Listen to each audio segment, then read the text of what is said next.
And we are live. So sorry about the wait, everybody, but that's the way it rolls out sometimes. We're a couple minutes late, but All my fault. Sorry. no. There's no blame whatsoever. So it's good to have my man Rajeen Charles back here with me. Thank you very much for coming back on the show. I haven't seen you, I don't think, since Blade, Yeah. that's entirely too long. Although Y- I always enjoy talking about Blade, we got to get you on here more often. But I understand with the time difference, you're out there in LA. So Yeah, it's hard, but we'll make this happen more often. We'll do it. good, because that's what I want. I enjoy having you on the show. So I was sitting there about 6 weeks ago, and I'm guessing I'll say approximately 6 weeks ago, and it was a Sunday afternoon, and I'm laying on the couch. And Sunday afternoons for me are a good time to watch horror movies because that's what I do. And so I'm scrolling through HBO, which I had picked up back in March to watch the Snyder Cut. And I'm scrolling through horror, and I get all the way down to the end to the U's because they do theirs alphabetically. And I see this movie on there, and I'm like, oh God, I can't watch this. It's a Kristen Stewart movie called Underwater. And I just said, the hell with it, I'm going to go for it. And 90 minutes later, I was just absolutely blown away. And this, to me, I can't believe I'm saying this. I can't believe I'm sitting here, having an episode about a Kristen Stewart movie, but here we are. And this movie was so good that I actually watched it for a second time the same day because I waited until it was nighttime because I didn't realize kind of watching this movie with the sun coming through your window, it kind of takes away from a lot of it. So Yeah. I actually watched it at night. And I thought I just realized I should have mentioned that to you when I did watch it at night. Unfortunately, when I first started, I usually don't watch movies in the dark. I'm usually the lights are on out the house, okay. music going and stuff. But for some reason, I sat down. It was pitch black, and this movie started. And I'm like, whoa, am I really getting little chills in here because it's all dark and all this, Do I need to turn on the light? It's like, no, I'm strong enough. I can handle it. Now we know why you're not a regular horror fan. I get it. I remember Little whip at me. I remember about 30 years ago sitting down with a bunch of friends and watching The Exorcist, and we did it with the lights out and everything like that. Yeah, it's a little freaky, but now that's pretty much exclusively how I watch them. But this movie, like I said, was so good that I actually watched it a second time, and I've been dying to talk about it since then. So if you're ready, let's get it going, shall we? Come on, let's do it.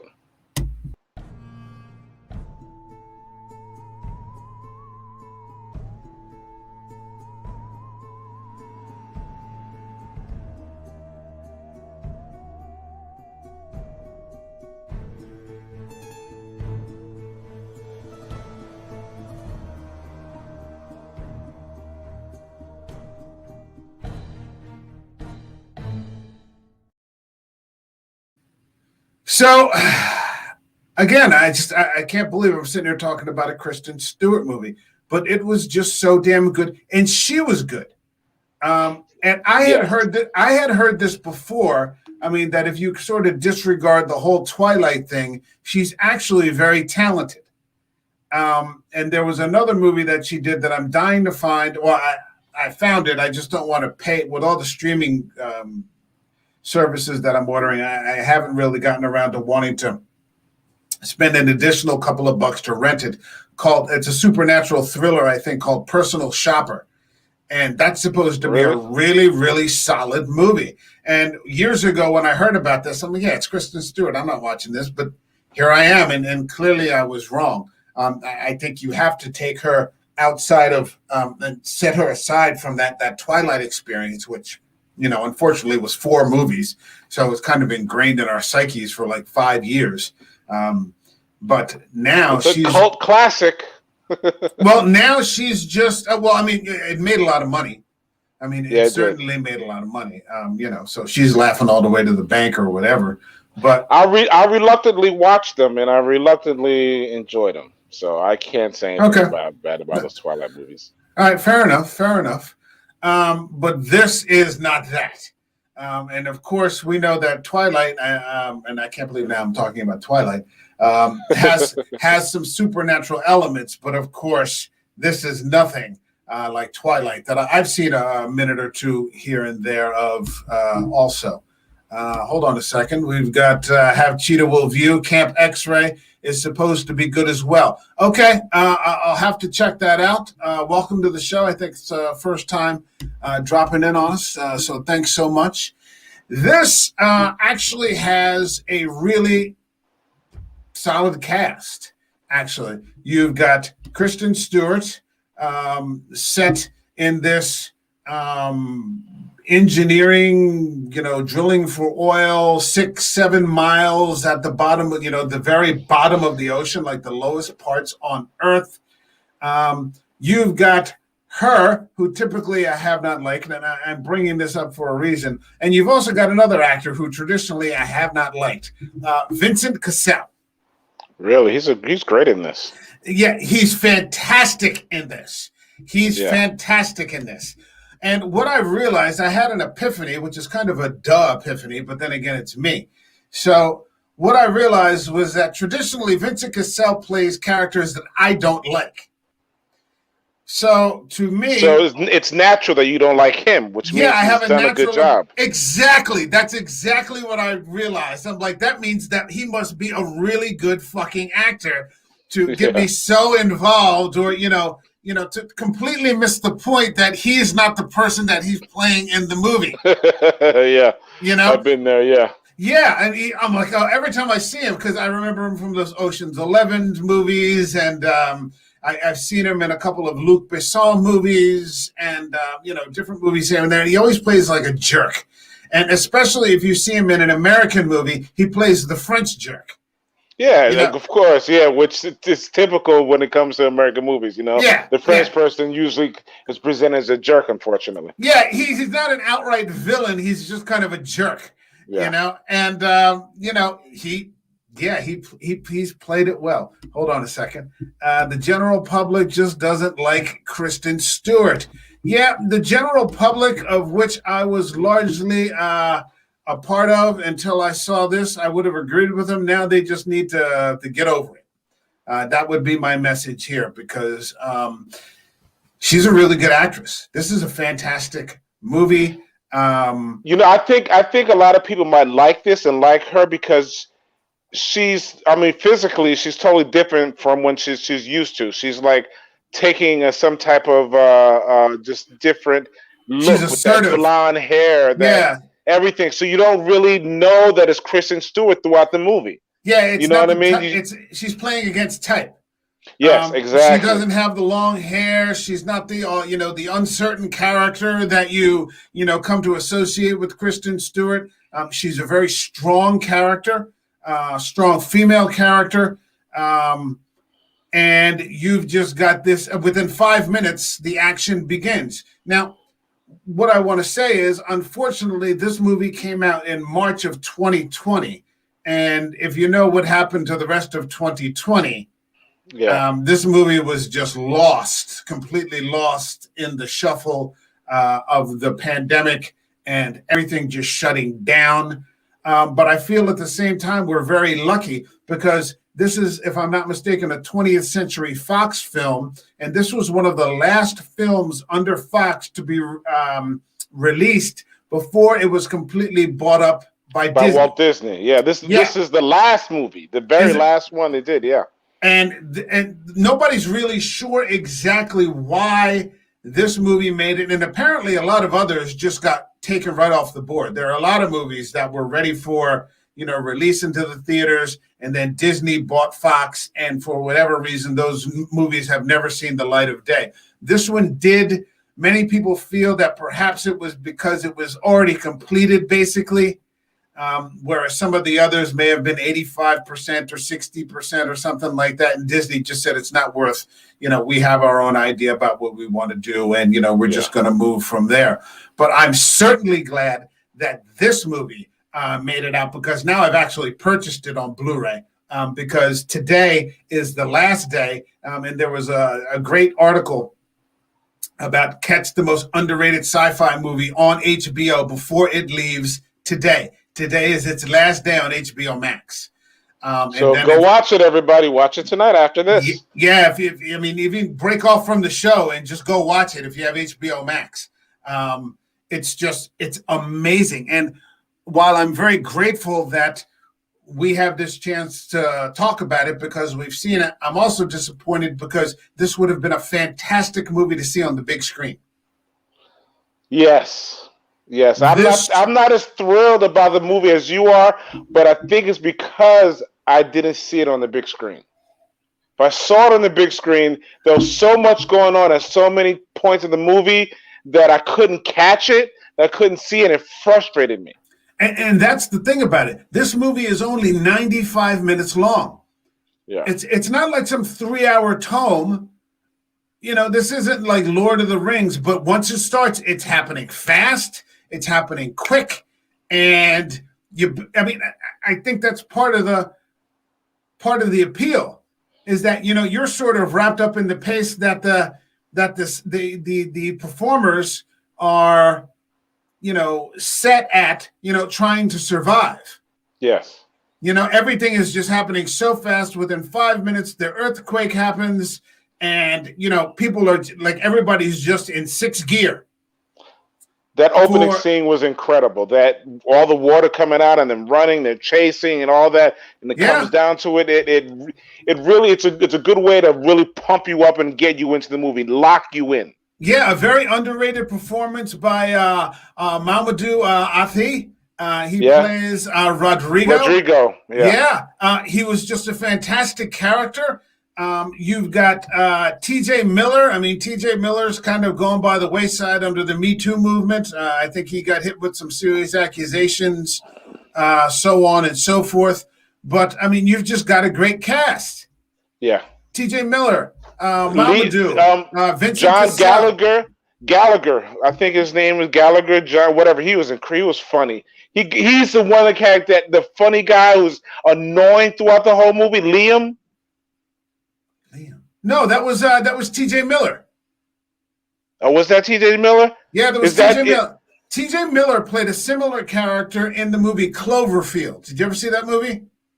A while ago, but yeah, I know what you're talking about. He was HUD. He was the guy who was carrying the camera the entire time. And if you remember, maybe you get back around to it. It's always on one of the streaming channels. I love Cloverfield. I have to watch that at least once a year. And he would play a very similar sort of offbeat, funny character who doesn't make it at the very end. The Cloverfield, the monster gets him. But it's just, again, you've just got this fantastic cast, and he's one of those actors that annoy me.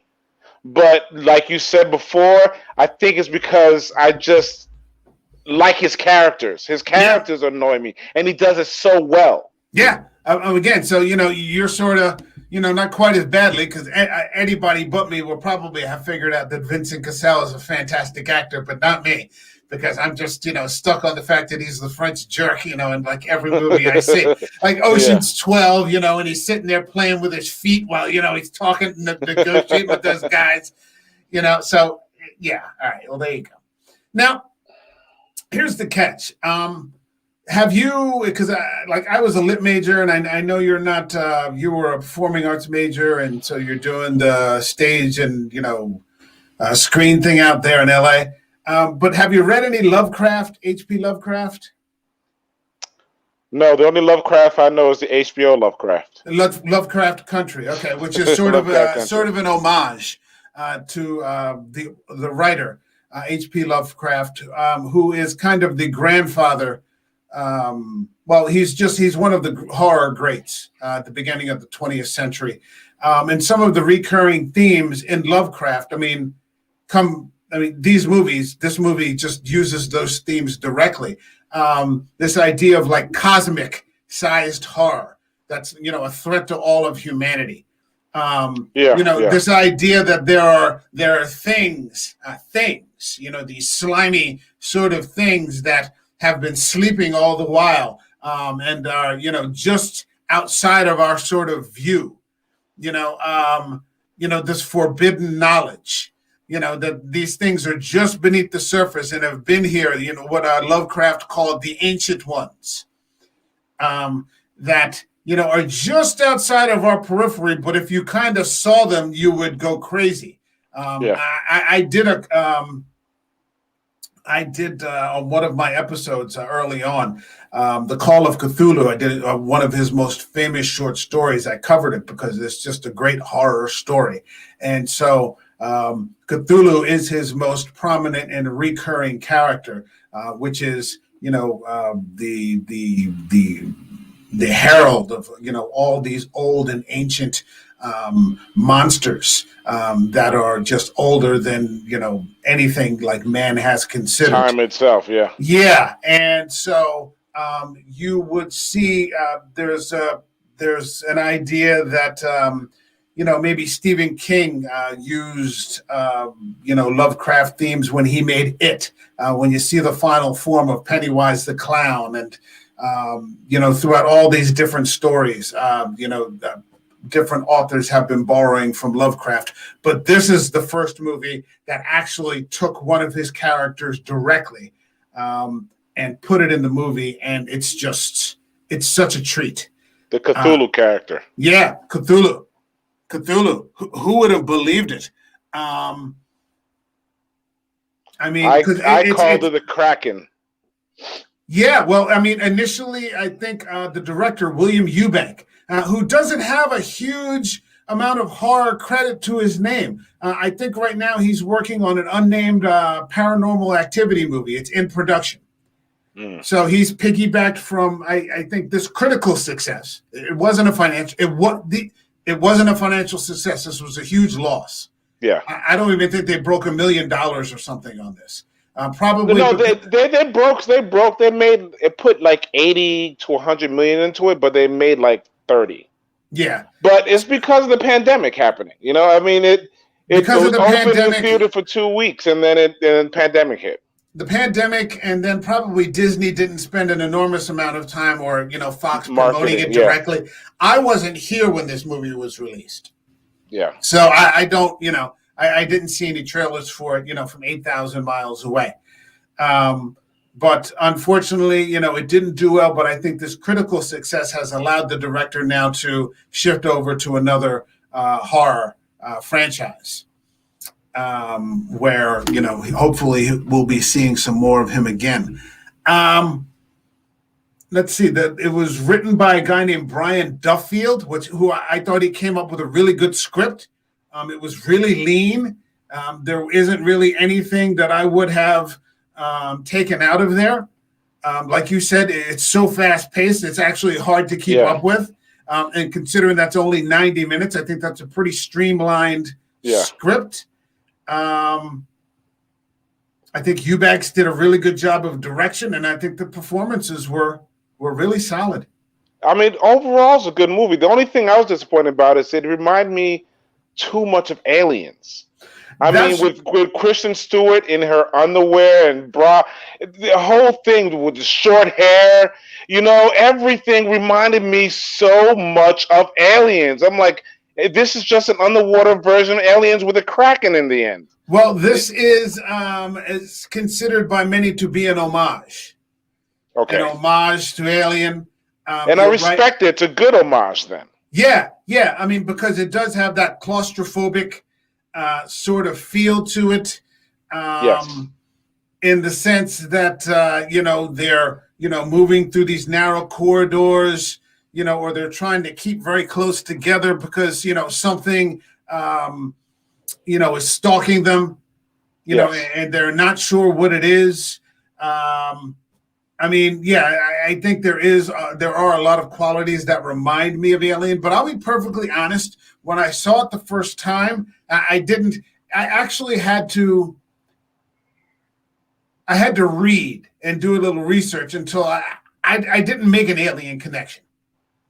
I personally didn't. Once I read it, I was like, yeah, I saw it, but I thought it was kind of its own original movie, maybe because I was blown away so much by the ending. Yeah. As soon as I saw Kristen Stewart and the way she looked, she reminded me so much of Sigourney Weaver. As soon as, besides Sigourney had dark hair, she had blonde hair. Just totally reminded me of it. Okay. Yeah, I didn't get that much out of it. I can see it. I mean, now that we're talking about it, but I didn't consider it to be any kind of I wouldn't view that in a negative way. Oh no! It's not a negative that's just way. Me personally, yeah. But if you're going in knowing that it's a alien type movie, comparing the two, it doesn't live up to Aliens, the original, and not at all. But it's good for it's the type of movie that it is. Here's the thing: when I think of underwater movies, largely I'm disappointed. When I think of and there are. Here's the thing. Like, there are a lot of underwater movies out there, like Deep Star 6, or the old ones like Leviathan from like the 80s and early 90s. I think there's some more modern ones like Pandorum. I think Dennis Quaid is in that, and Ben Foster. But by and large, in my experience, underwater movies are almost always a disappointment. Why is that? Because usually the performances aren't that great. I think for the time, or the reveal of the monster at the end really isn't that fantastic. Usually it's not that great of a story. Yes. These characters, I cared about, like when Rodrigo, when he buys it, that bummed me out. Of course, I was thinking, how long before the black guy gets killed in the movie? I was hoping he'd make it to the end. If you just want to watch Get Out, Rod, just tell me now. Right? We can talk about Get Out again. We can get that out of the system. That reminds me of one of the few underwater movies that I enjoyed, which is Deep Blue Sea, which is with Sam Jackson, and of course Sam Jackson doesn't make it, but LL Cool J. LL makes it.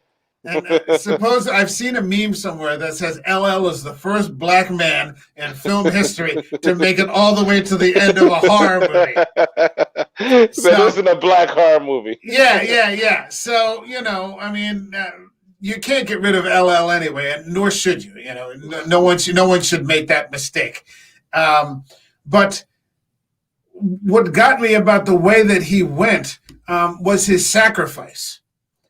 I think he knowingly sacrificed himself to save her, knowing that his shield wasn't. As his helmet wasn't proper, it was cracked. It was cracked, and it wasn't going to hold up under pressure. He might be able to get lucky, but I think he knew, and unfortunately, that was really something. Very touching, yeah. Yeah, it was. For a character you barely knew. And you really didn't know what the relationship was for him. You found out towards before he got, he died, but you didn't know. You just thought he was a random guy that got lucky and got caught up and found Kristen Stewart. Right. It wasn't that they were all that tight, but it just in that brief amount of time, I think because of the script and the strength of these performances, you care. Yes. You actually care, which is, most underwater movies are just like, I don't care about most of the characters. I think what also played against type with Vincent Cassel, again, with the big revelation, I just figured out that Vincent Cassel is a really good actor. He's a bold guy. Yeah. He plays a very bold captain. A lot of times what the cliche is in these sorts of movies is that the leadership is incompetent. Yeah. Yeah, you can tell the very first when he says he sacrificed everybody else to get there, so I'm here because I'm the captain. I stay with the ship. I respected that. Yeah. Right. I mean, most of the time, especially if you start to talk about aliens, the leadership is always incompetent. Like the guy who's like in charge of the Marines, the lieutenant. Yeah. He's a buffoon. Squirmy guy. Yeah, he is. Yeah, he's a buffoon, who has like no combat experience, whatsoever. And they put him down there with all these other Marines. And then when the shit hits the fan, he doesn't know what to do. This guy from the very beginning, because I had assumed that it was going to be Kristen Stewart taking charge of the whole movie. And that's really not how it plays out. Not at all. No. No. Go ahead. No. I thought that he was bold and took charge. And what I liked about his character is you felt like he was hiding something or was secretly, there was something else going on that should have been exposed, but it never was.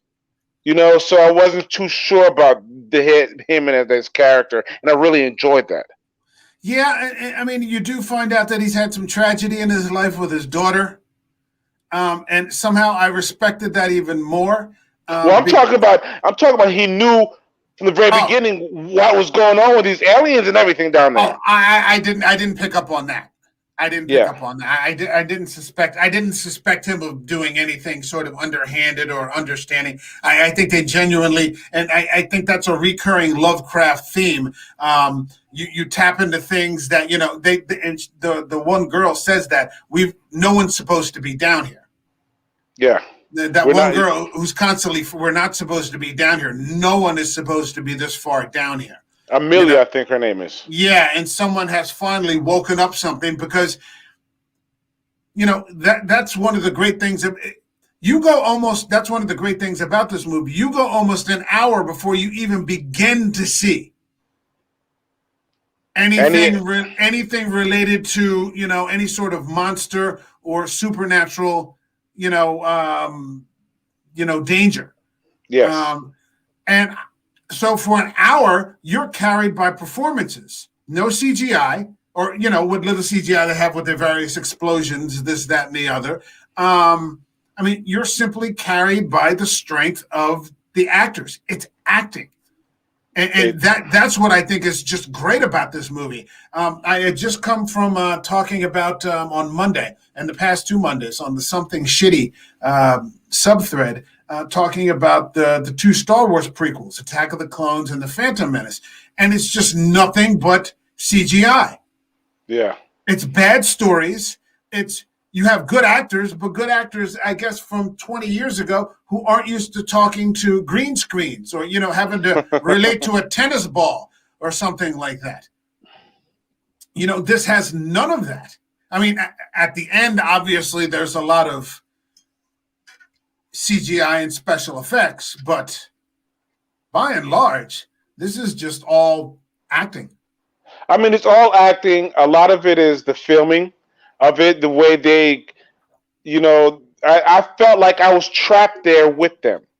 I felt I was under the pressure, knowing the pressure of the sea coming at you, and the creaking sounds at first of this vessel that's about to be crushed by the water, and the way they presented that really had me connected, really drew me in, really made me feel claustrophobic or whatever. Yeah, the tension, the creepiness. Yeah. Just fantastic. And you're right, the way it was shot. Yeah. The way it was shot was really something. Michael Jai White and Wesley Snipes made. Oh, okay. Wait. What horror? You mean a Spawn and Blade? Yeah, that's different. Not as the star, but I guess what we're talking about. Rod speaks for himself. I think we're talking about as a co-star, that kind of thing. You're kind of like the historical joke is, although I guess it's funny because it's true, is that historically the black guy in a horror movie is kind of like the red shirt in the Star Trek episode. When he goes down to the earth, it's done. Yeah. Ensign Smith, you, me, okay, shit. Why'd you have to call me? So I think Kristen Stewart is better as a character actor than a lead actress. That might be something. We should take. I should bear in mind too. She's still extremely young. Yeah. This is definitely out of her realm. This is definitely something I think that will open up her more to do more character acting. I can see her being following that Sigourney Weaver where it comes to these action, these supernatural, whatever type of movies. She did that. It's kind of schizophrenic. I've heard she's got some good acting credits to her name. Same as Robert Pattinson. I just saw Tenet. Which is a very confusing movie. I actually have to watch I was going to say the same thing. It's a very confusing I loved it, but it was like, whoa, yeah. Yeah, but he's really good in that. Robert Pattinson is really good in that. And he's got another movie out. It's a sort of a horror movie, but I haven't seen it yet, called Lighthouse, with him and Willem Dafoe. It is by the director. Really? I think Robert Eggers is the director, the guy who did that movie, The Witch. Yeah. And they did his follow-up movie was a black and white movie called The Lighthouse with Pattinson and Willem Dafoe. So you see these people outside that Twilight bullshit, and they're actually pretty good actors. I mean, yeah, she did get typecast and stare, and I think that's one reason why she took this role, why she cut her hair. She, like I said, you don't unless you knew it was Kristen Stewart playing that character, you wouldn't totally recognize her if you didn't, if you don't follow her. So it's like she was totally a new, different person. Yeah. And this is what here's. But look at Charlie's Angels, another bomb. She just isn't liked enough to open a major film. I think we're going to get there with her. I think we're going to get there. If she's smart about these roles, if she doesn't go the whole, because that whole Charlie's Angels, from my understanding, was woke. Those movies tend not to do very well. It was kind of like that Birds of Prey from DC, where all the women just hate men throughout the whole thing or something like that, and they took like the Harley Quinn character, Margot Robbie, and just like made this movie that went into the toilet. I think like anybody, if she picks her roles wisely, she'll do all right, but she's got a long career ahead of her. Yeah, she's gonna go far. I mean, I know a lot of actors that started off with shitty ass roles, shitty ass characters that grew. People grew to like them and enjoy them. It just comes to the right role, the right time. And unfortunately, I think this was the right role at the right time. But because of what happened, people weren't able to see it. Damn pandemic. Oh, hold on. Here's one for you, Rod. John K. Alvarez. John. What's up, John? When a movie makes the audience feel like part of the cast, it makes the experience incredible. Yeah, P.S. Lighthouse is great. Yeah, I got to get the Lighthouse. It's on Amazon all the time. I just haven't gotten around to watching it. But we get almost an hour into the movie, into a 90-minute movie. It's not like you're an hour into Return of the King. That's like 3 hours and 20 minutes. You 2/3 of the movie is over before you even start to see any kind of creature or monster, and it starts out as this very sort of understated sort of baby monster, which you're right, Rod. Now that I see it, definitely has some alien kind of thing going on there. But see, that's the problem. Once you start to get into the creature effects, it keeps shifting on you. Yeah, you can't really focus. That's the only time you really, besides the end, that you really get a full focus of that creature, the baby, whatever. But then like I said, because it's so quick, so much, you don't really get a good sight, a good view. You just see these tentacles hanging or whatever it might be, but you don't really get a good view of this creature. And I like that, because sometimes less is more. And tomorrow we're going to be talking about Jaws, where through no fault of their own, it turned out to be completely less is more, because the shark never worked. Yeah. But because the shark didn't work, it worked. Yeah, it worked.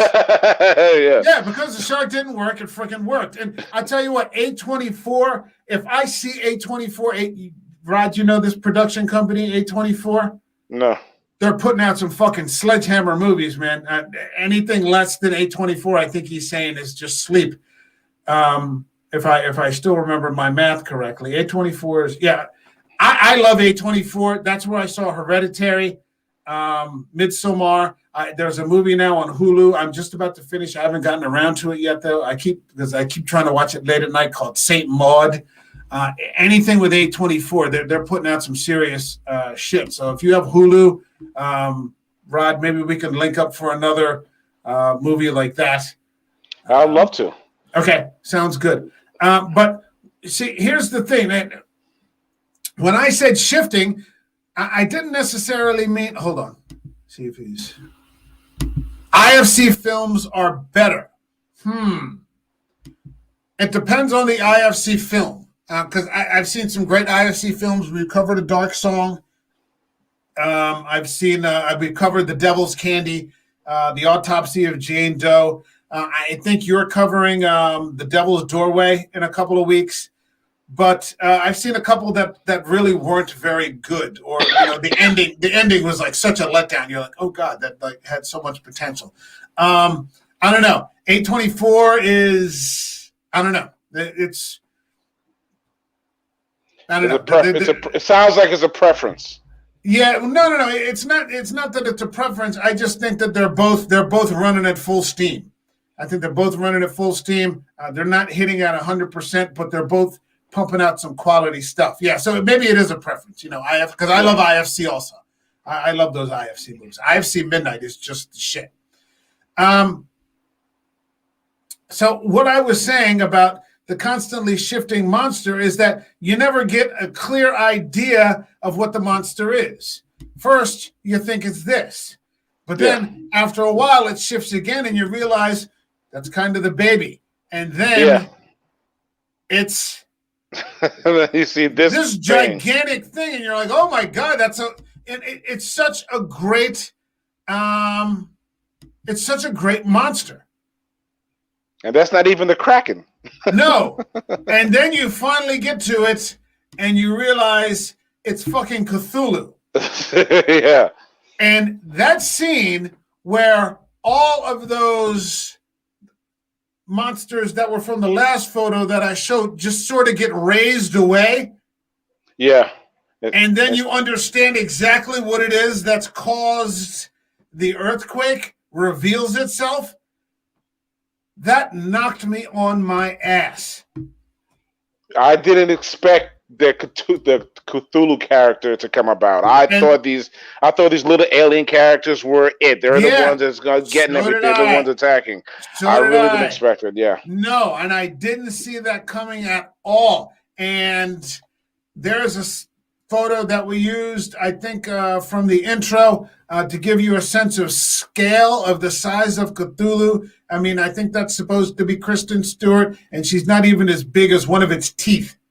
I know, that's just the bottom lip of this character. Yeah, she's like barely as big as its bottom lip, and the effects are amazing.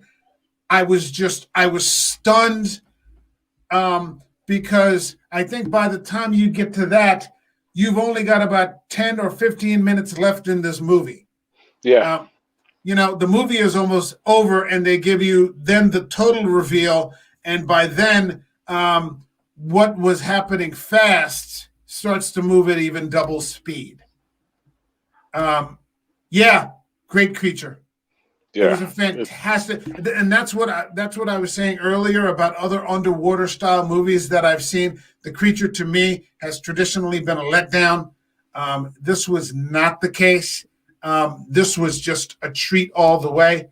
Venom? No, it's not Venom. It's way worse than Venom or Carnage. This is a Lovecraft monster that has been verified by the director William Eubank. This is literally Lovecraft's Cthulhu. He originally called it the Behemoth, but then you're right in the comments where you said this movie had been made, I think, since 2017. And then I think they decided to, I guess, go the extra mile with some of the special effects.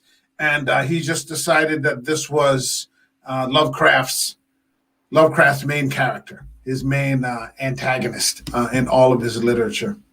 Which makes me want to see more. The whole thing makes me want to see more. Now, go ahead. I'm sorry. No, the whole thing makes me just want to see more. If they can top it, if they can equal what this is a good foundation for a good, you know, for a few sequels after this, if they can go that way. But because it wasn't really The timing. known, or timing was bad. Yeah, this could be a great cult movie after a few years. Yeah, I think it probably will be. I called it the best in my description when I released my tweet about tonight's episode. I said this was the best movie of 2020 that no one watched. Yes. No one saw this movie. And if I hadn't stumbled, I mean, I've been doing a horror podcast all year. I think I started like in February. If I hadn't stumbled into it on HBO, just sitting on the couch, I wouldn't have known about it. And this is kind of what I do. John says, when CGI is used right, it is the secret sauce to the film. Yes. Of course. It's not Attack of the Clones. That's completely CGI with bad stories and bad performances. It's fantastic performances with just the right amount of CGI. Just the right amount of hot sauce. Yeah, exactly. Now, that's the thing. You see in the credits that this has all been covered up, because there are some survivors. This has been covered up, though, and that the industry, again, maybe like Alien, like Wayland Industry, this is Tian or Tyan Industries are going right back down there to drill some more. So, which is a setup for a sequel. Yeah, technically, it does have sequel potential. Now, if William Eubank, does well with the new Paranormal Activity movie, and I love those Paranormal Activity movies. I could watch those all day. That doesn't bother me in the least. I love to watch me some Paranormal Activity. I thought that those were great. But if he can, play his cards right and get, or, if, Alien went from Ridley Scott to James Cameron. Yeah. If another quality director were to get a hold of this and want to, get it some credibility, someone with some credibility under his belt and go back at it again, I'd be happy. It could be another Alien franchise. Well, the thing of it is that, Kristen Stewart clearly doesn't survive. This is Hollywood. That's true, too. I mean, we've got Marvel movies. Yeah, this is Hollywood. People are being snapped out of existence, so it shouldn't be so hard to reproduce Kristen Stewart. Exactly. I mean, nuclear explosion, yeah, maybe she didn't survive, but with Hollywood, you never know. It wouldn't bother me. My suspension of disbelief has been stretched further, and for worse movies. Yeah. So I would certainly love to come back and see some more of this. Because no Lovecraft creature has ever actually made it as the main character or as the main antagonist of a movie. So this is the first time, and unannounced. It's not listed as a Cthulhu movie. It's not listed as a Lovecraft movie. It's just the reveal at the end. And I think that's part of what makes it That's great. what makes this sweet. Exactly. Yeah. Good stuff. Underwater 2 star Bruce Willis. Who was that other idiot? Jason Statham. I was just talking about the Meg. Oh, that movie is awful. God, he kills the Meg with his bare. He kills a megalodon with his bare hands. Hey, you can get Jean-Claude Van Damme to do some kicks down there. You can kick that Cthulhu's ass. All right, I'm cutting you out of the stream now too. If you keep that shit up. Great stream, Werewolf. Thank you for stopping by. I do appreciate it. Please stop by anytime. And when you're doing your show, I'd love to be there in the comments. Checking it out. Co-starring Ed Harris. John, you're nut. All right, Dagon is a Lovecraft movie. Underwater. All right, you're all getting kicked out. Okay, all right. See, this is why we can't have nice things, you motherfuckers out here. All right, I'm Stang. Yeah. So, I mean, we've got a fantastic movie here that nobody has seen. I've turned a couple people onto it. I turned Bill Bengal onto it. I think I turned Knight onto it from the Night Watch Zone. I think he's done an episode on it. But past that, and now you. See, that's part of the great thing for me. If I can find a movie that at least one of us hasn't seen before, yeah, then I think we've got something awesome there. So, this opportunity again. With Blade, we had both seen Blade before, but before with Get Out, not one of us hadn't seen it. I hadn't seen it, and now this movie. You hadn't seen it, but I'm certainly happy to watch it again. And if you have HBO Max, try to get it tonight before it kicks over. Definitely watch it. Tonight is the last night that it's going to be on HBO Max. But I ended up ordering a used Blu-ray off Amazon. I want this movie, and it's one of those things where you're just sitting around at night. You want to lay on the couch and watch a really good horror flick. Just pop it in. You got it. Yeah. If you get an opportunity, man, if you think it's worth, I think it's worth, if it's a rental, I think it's off Amazon. I think it's worth spending the $4 from. You chipped in with two brothers making it to the end of a horror film. I chipped in with two brothers making it to what? Two brothers. I don't get it. Oh, two brothers black. And good night, everybody. No. So, yeah, it's a hell of a flick. John, go catch it. Cheetah, if you get a chance, I know you've seen it already, but hell, it's worthwhile. I'll tell you what, if you see this video, if you catch it on the replay, I think, Rod, this is a good place to wrap it up. Yeah, definitely. Okay. If you see this video and the replay, like it. If you consider, subscribing is free. It doesn't hurt anything. Thank you to Rod Jean Charles. We got to get you back in here more often, man. I'm on vacation now, so I'll make more time so we can make up for the time difference. Yeah, just let me know. If you give me enough time, I can probably leave work early and do it because I'm not doing much there anyway. So. I wouldn't ask anybody to leave work to do an episode. On the other hand, I doubt anybody that it doesn't seem like it would break your heart to leave work early. No, not at all. Yeah, I have to pick it up. Please do share this. Yeah, please do. Fantastic movie and worth discussion. John says it's good to see you. Definitely too, John. I'm glad you were able to catch this, John. We all gotta get on where we can get the whole panel on. But Rod, I see your lighting's gotta go, and you've got a cat there or something. You got your own little Cthulhu. So we're gonna get. Hello, little fat cat. All right, thanks to everybody. We'll be back tomorrow, 8 p.m. With the Scary Summer series when we cover Jaws. So that's going to be worthwhile. John's going to be there in the live stream for that. So 8 p.m. tomorrow. Until then, take it easy, everybody. Rod, stick around, all right? Cool.